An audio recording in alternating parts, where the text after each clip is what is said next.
We're either going to get a deal or it's going to be unfortunate for them.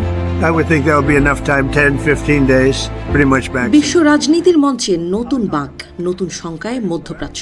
কূটনীতি আর যুদ্ধের হুমকির মাঝামাঝি এক অদ্ভুত অবস্থানে দাঁড়িয়ে আছে মধ্যপ্রাচ্য। আর সেই উত্তাপ আরও বাড়িয়ে দিলেন যুক্তরাষ্ট্রের প্রেসিডেন্ট ডোনাল্ড ট্রাম্প। তিনি সরাসরি জানিয়ে দিয়েছেন তেহরানের হাতে আছে মাত্র 10 দিন। এর মধ্যে ওয়াশিংটনের সঙ্গে একটি অর্থবহ চুক্তি না হলে পরিস্থিতি আরও ভয়াবহ দিকে যেতে পারে।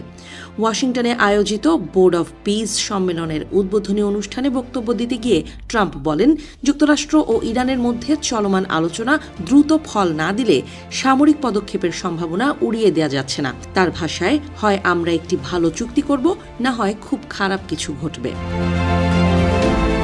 ট্রাম্প দাবি করেন, গত বছরের জুনে যুক্তরাষ্ট্র ও ইসরায়েলের যৌথ হামলা ইরানের পারমাণবিক স্থাপনাগুলোর ওপর বড় ধরনের চাপ তৈরি করেছিল এবং সেটি মধ্যপ্রাচ্যে সাম্প্রতিক যুদ্ধবিরতির পথ খুলে দেয়।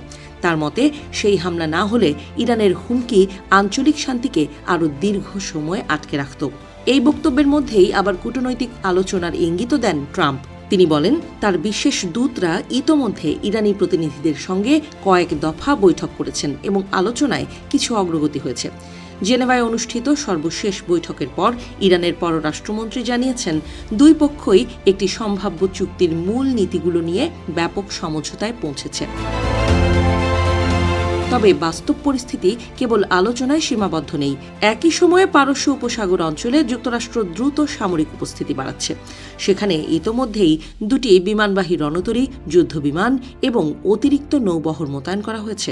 বিশ্লেষকদের মতে এটি আলোচনায় চাপ তৈরি করার কৌশল হিসেবেও দেখা যেতে পারে। ইরান অবশ্য বরাবরের মতোই পারমাণবিক অস্ত্র তৈরির অভিযোগ অস্বীকার করে আসছে। তেহরান জানিয়েছে তারা ইউরেনিয়াম সমৃদ্ধকরণ সীমিত করতে এবং আন্তর্জাতিক পর্যবেক্ষণের আওতায় আনতে প্রস্তুত। কিন্তু ওয়াশিংটন স্পষ্ট করে বলেছে, কোনো ধরনের সমৃদ্ধকরণই তারা মেনে নেবে না। একই সঙ্গে ইরানের ক্ষেপণাস্ত্র কর্মসূচির ওপরও কঠোর বিধিনিষেধ চায় যুক্তরাষ্ট্র, যা ইরান অপরিবর্তনীয় প্রতিরক্ষা নীতি বলে প্রত্যাখ্যান করেছে। উত্তেজনার আরেকটি বড় দিক হল কথার যুদ্ধ।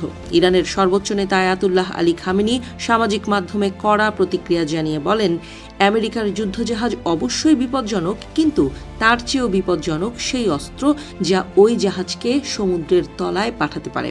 এই পরিস্থিতির পেছনে রয়েছে দীর্ঘদিনের উত্তেজনার ইতিহাস। বিশেষ করে 2018 সালে ট্রাম্প তার প্রথম মেয়াদে বহুপাক্ষিক পারমাণবিক চুক্তি থেকে যুক্তরাষ্ট্রকে সরিয়ে নেয়ার পর থেকেই সম্পর্ক দ্রুত অবনতি ঘটে। এরপর থেকে নিষেধাজ্ঞা, সামরিক প্রস্তুতি এবং কূটনৈতিক চাপ সব মিলিয়ে দুই দেশের সম্পর্ক প্রায় স্থায়ী সংকটের পর্যায়ে রয়েছে। গত বছরের শেষ দিকে ট্রাম্প আবারও ইরানের বিরুদ্ধে হামলার হুমকি দেয় যদি দেশটি তার পারমাণবিক বা ক্ষেপণাস্ত্র কর্মসূচি পুনর্গঠন করার চেষ্টা করে। এরপর ইরানের সরকার বিরোধী বিক্ষোভ শুরু হলে তিনি প্রকাশ্যে বিক্ষোভকারীদের সমর্থনও জানান।